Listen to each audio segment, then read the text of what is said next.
अगर पहले मान लिए होते हो सकता था उनका भी कुछ भला हो गया होता। का हमारा राम मंदिर और कब का वो मथुरा और कब का अयोध्या सब सच चुका होता सर। अगर जब गोली ही चलवानी होगी राम मंदिर बनवाना तो गोली क्यों चलवाते? बाबा के सामने कुछ नहीं, और जब तक बाबा रहेंगे तब तक देश का विकास बहुत आगे जाता रहेगा। अखिलेश यादव दिखावा करके कुछ नहीं कर पाएंगे, यज्ञ करने से कुछ थोड़ी होगा। उत्तर प्रदेश में जहां एक तरफ जो है भारतीय जनता पार्टी अयोध्या, काशी, मथुरा सजाने की बात कर रही है, अब वहीं समाजवादी पार्टी भी जो है 108 कुंडलियों का महायज्ञ जो है नेमी शरण में करने जा रहे हैं। यानी साफ है कि राजनीति जो है वो किस तरीके से जा रही है, किधर पहुंच रही है, ये भी सबसे बड़ा मुद्दा है। लेकिन साफ है कि जिस तरीके से राजनीति की जो प्रकाष्ठा है वो पूरी तरीके से धार्मिक होती नजर आ रही है। यानी साफ है जहां एक तरफ जो है मुलायम सिंह और अखिलेश यादव पे आरोप है कि जिस तरीके से पूजा पाठ ना करके और उसको लेकर के अगर 1991 की अगर बात करते हैं तो उस समय जो अयोध्या में हुए थे दंगे उसको लेकर के भी चर्चा में सुर्खियों में आए थे। लेकिन अब फिर से जो है 108 कुंडलियों का महायज्ञ करने जा रहे हैं, तो उससे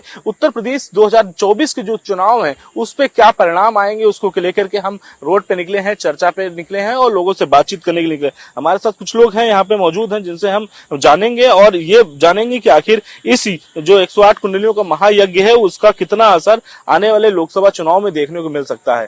क्या लगता है कि किस तरीके से इस बार जो अखिलेश यादव 108 कुंडलियों का महायज्ञ करने जा रहे हैं, नैमी शरण जा रहे हैं, यानी कि फिर से एक बार भगवान की शरण में जा रहे हैं, जहां भारतीय जनता पार्टी लगातार जो है अगर बात करें तो अयोध्या, मथुरा, काशी की लगातार विस्तार कर रही है, धार्मिक स्थलों को बढ़ावा दे रही है, तो अब समाजवादी पार्टी भी कूद रही है इसी। उनका मानना यही है ना, क्योंकि अगर पहले मान लिए होते हो सकता था उनका भी कुछ भला हो गया होता है। लेकिन जब भगवान की फितरत होती है कि बच्चों से गलतियां हो जाती हैं, अगर जैसे उनके पिताजी ही माननीय मुलायम सिंह यादव जी ने कहा था जो अब हमारे बीच नहीं है, अगर वो लोग मानते हैं तो उनसे गलतियां हुई हैं। जैसा कि अब वो लोग जान रहे हैं कि अगर हम ऐसा करेंगे हो सकता है हमारा भी भला हो जाए, क्योंकि जब इंसान भूल जाता है कुछ समय बाद लौटता है, लेकिन वो लौट आता है अपने घर। अब उन्हें भी लग रहा है कि अगर मैं भगवान को मानूं, ऐसा करूं वैसा करूं तो हो सकता है हमारे साथ भी अच्छा हो। अच्छी बात है, ऐसा कर रहे हैं वो और उनके साथ भी अच्छा ही होगा। लेकिन जिस प्रकार से अगर ये कर रहे हैं, अगर ये पहले से हमेशा से करते रहते तो इनकी स्थिति और भी अच्छी होती। क्या लग रहा है कि राजनीति पूरी तरीके से अब जो है धार्मिक होती चली जा रही है? बिल्कुल धार्मिक होती चली जा रही है। आप किसी धार्मिक भावनाओं को ठेस पहुंचाएंगे, अगर वो धार्मिक प्रवृत्ति का आदमी तो उसको भी बुरा लगेगा। आप वोट बैंक के चक्कर में किसी एक समुदाय को लेकर चलेंगे, दूसरा समुदाय अमूमन सी बात है आपको वोट नहीं देगा। क्योंकि अगर आप सबका साथ सबका विकास के साथ, जैसे हमारे मोदी जी, योगी जी की सरकार है, तो वास्तव में उनकी सरकार है, अगर वो देखते हैं तो सबका भला करते हैं, किसी एक विशेष पक्ष, विशेष जाति का भला नहीं करते हैं। अगर वो कर रहे हैं तो सबको मामूली तरीके से सबको लेके चल रहे हैं, सबको सामूहिक सुविधाएं दी जा रही हैं। ये नहीं हो रहा है कि अगर घर के लिए शौचालय आया है तो किसी विशेष जाति को दे दिया जाए, गरीबों को न दिया जाए, अमीरों को दे दिया जाए, सबको एक साथ से बांटा जा रहा है। और हमारे हिसाब से जितनी भी योजनाएं आ रही हैं सबको है कि राजनीति के जो पहलू हैं वो पूरी तरह कहीं ना कहीं धार्मिक इर्द गिर्द घूमते नजर आ रहे हैं, चाहे समाजवादी पार्टी हो, चाहे कांग्रेस हो, या फिर हम कह सकते हैं कि भारतीय जनता पार्टी हो। कांग्रेस ने भी जिस तरीके से कर्नाटक में हुए चुनाव थे, चुनाव में गधे हनुमान जी की भक्ति देखने को मिली है। फिर उसके बाद अखिलेश यादव अब जो है 108 कुंडलियों का महायज्ञ करने जा रहे हैं, नैमी शरण जा रहे हैं। यानी कि क्या लग रहा है कि राजनीति किधर जा रही है?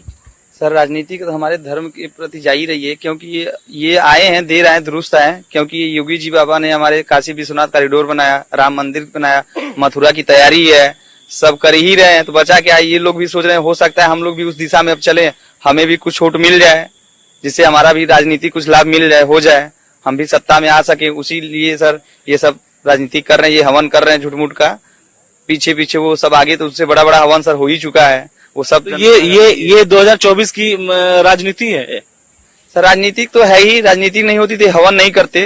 अगर हवन ये राजनीति नहीं होती तो ये 1-2 साल पहले भी कर सकते थे। जो ये राजनीति टाइम में करते हैं तो जनता भी समझती है अब कि कौन क्या करना चाहे, कौन दिखावे कर रहा है, कौन सच में कर रहा है। अगर ये सच में किए हो तो कब का हमारा राम मंदिर और कब का वो मथुरा और कब का अयोध्या सब सच चुका होता सर। गोली चलवाएगा वो राम मंदिर क्यों? कौन गोली चलवाएगा? अगर जब गोली ही चलवानी होगी, राम मंदिर बनवाना, तो गोली क्यों चलवाते? कार सेवकों को क्यों मरवाते भैया? अगर मंदिर बनवाने की नियत होती तो हो सकता था कि आज स्थिति और अच्छी ही होती। क्योंकि आरोप यही लगते आए हुए हैं शुरुआत से ही कि जिस तरीके से कार सेवकों पर गोली चलवाई गई, हमेशा जो है धर्म के एक धर्म के प्रति चलने का काम किया है। अब फिर से बिल्कुल निसंदेह, इसमें कोई शक नहीं। आप किसी से भी पूछेंगे, जो सच्चाई हर इंसान जानता है, हर जनता जानती है। ये होता है कि आप कुछ समय बाद जानेंगे लेकिन जान जाएंगे उसको, जो हकीकत उसको छुपाया नहीं जा सकता। आपने ऐसा किया है तो इसीलिए जनता आपको परेशान की है, आपको भी वोट नहीं दे रही है। क्यों नहीं दे रही है? क्योंकि आपने उनके साथ इतना उत्पीड़न किया है, उनके साथ प्रताड़ना की है आपने। और सर एक सबसे बड़ी बात है, अभी कल का कांड है शायद दिल्ली में जो चीज हुई लड़की के साथ, अगर वही एक हिंदू लड़का मुस्लिम लड़की होती, अगर ये चीज होता तो अखिलेश यादव को आप ट्वीट पढ़ते हैं, लेकिन एक भी ट्वीट इनका इस रिएक्शन पे नहीं है कि वहां पे कौन गलत है कौन नहीं है। तो यही दिखता है ना सबको, जनता को दिखता है ना कि सिर्फ एक मतलब कास्ट को लेकर के चलना, एक समुदाय को लेकर के चलना ही नहीं होता है। आरोप लगते हैं एक समुदाय को लेकर के चलने का, क्या लग रहा है? आरोप लगे हैं समाजवादी पार्टी पे और अब यज्ञ करने जा रहे हैं। यहाँ पे जो है उत्तर प्रदेश में या पूरे समाज में, देश में हमारे यही चल रहा है कि वोट ऑफ पोलराइजेशन जो है कि एक धार्मिक समुदाय को ही लेकर ही चलने की बात की जाती है। लेकिन जब राजनीति जब गरमाती है, जब चुनाव आते हैं, तो इन लोगों को जो है कि मंदिर मस्जिद और इस प्रकार की जो लोगों जो गैर जिम्मेदाराना ये बातें होती हैं कि मतलब कि ये यहाँ पे चले जाए, यहाँ ये किए या ये किए, तो हम लोग की जो मांग, हम लोग की इस प्रकार की बातों में नहीं आना चाहिए। जो अच्छे शासन, जो गवर्नेंस की बातें करते हैं, तो गवर्नेंस की बात जो करते हैं तो कम से कम उसी पर ये अपना रहे कि कम से कम की स्टेट सेंटर ऑफ पावर जो है कि मुख्यमंत्री को न दिया जाए कि अन्य लोग को जैसे पहले बैठा था उसी के अनुसार संविधान से देश चलती है, नेताओं से नहीं चलती, नीतियों से चलती है देश। तो इस प्रकार की बातों पर ध्यान रख के ही जो है कि युवाओं को भी वोट देना चाहिए और इस प्रकार की बातों पर, ये भ्रामक बातों में नहीं आना चाहिए कि कौन किस कहाँ जा रहा है, नहीं जा रहा है। ये जो है कि सेंटर ऑफ पावर जो है कि वोट की राजनीति जो है ये करने वाले लोगों से दूर रहनी चाहिए। लग नहीं रहा है कि 2024 से पहले जो मुद्दे होने चाहिए उन मुद्दों से हट करके राजनीति हो रही है? बिल्कुल हो रही है। मुद्दा जो है कि रोजी रोटी, कपड़ा, मकान और इस शिक्षा, स्वास्थ्य, बेरोजगारों पर होनी चाहिए, लेकिन होती है ये जो कि गैर राजनीतिक जो कि गैर राजनीतिक जिम्मेदाराना जो बातें की जा रही है। क्यों की जा रही है? आखिरकार जो कि ये रोजी रोटी, कपड़ा, मकान, स्वास्थ्य, शिक्षा, बेरोजगारी, इस पे क्यों नहीं, इस कहाँ कोई जा रहा है तो कम से कम कोई यूनिवर्सिटी, कॉलेज या इस प्रकार की बातों पर क्यों नहीं कोई बात करता है? सिर्फ राजनीति, क्योंकि राजनीति जो है कि सेंटर ऑफ पावर जो होता है वो सिर्फ, क्योंकि हमारी भारतीय राजनीति संस्कृति व्यवस्था जो है कि वो धर्म पर ही आधारित है, लेकिन यहाँ पर राजनीति जो है कि धर्म की नहीं होती है। यहाँ धार्मिक जो है कि पूरा उन्माद फैलाया जाता है। कम से कम जो धार्मिक भावनाएं हैं जो अंदर होनी चाहिए, लेकिन ये बाहर आने का मतलब होता है कि यहाँ जो है कि धर्म की राजनीति हो रही है। धार्मिक राजनीति जी कह सकते हैं शब्दों में, धार्मिक राजनीति। इसका क्या असर पड़ेगा 2024 में? धार्मिक राजनीति का असर बहुत पड़ेगा 2024 चुनाव में। हम लोगों ने 2012 में अखिलेश सरकार बनाया, हम लोगों ने सोचा कि अच्छा करेंगे क्योंकि नवयुवक थे, लेकिन उन्होंने केवल एक धर्म को लेके चलते थे और धार्मिक प्रवृत्तियों से दूर रहते थे। अब जो अब कर रहे हैं, इस समय यज्ञ करवा रहे हैं, मंदिर घूम रहे हैं, उस समय केवल एक धर्म को लेकर वो चलते थे। यही कारण था वो 2017 के चुनाव में बहुत बुरी तरह से हारे थे। तो अब उनके दिमाग में आ गया है कि नहीं, कुछ सबको लेके, जैसे हमारे योगी और मोदी जी हैं, सबका साथ सबका विकास का नारा देते हैं, सबको साथ में लेके चलते हैं। तो उसी तरह 2024 में उनका जो लक्ष्य रहेगा, जिसके कारण आगे उनकी सरकार बन सकती है। धार्मिक राजनीति बड़ा शब्द है, बड़ा नाम है, कैसे आप देखते हैं इसको? क्योंकि जो राजनीति है वो किस इर्द गिर्द घूम रही है? देखिए, सबसे पहले मैं बताना चाहूंगा, जो भारत जो देश है अपना, एक धर्म प्रधान देश है। उसमें हर व्यक्ति को अपने धर्म को पालन करने की स्वतंत्रता है, ठीक है ना। लेकिन किसी विशेष धर्म को लेके टिप्पणी करना अथवा उसको प्रेशराइज करना, वो एक अलग का विषय है।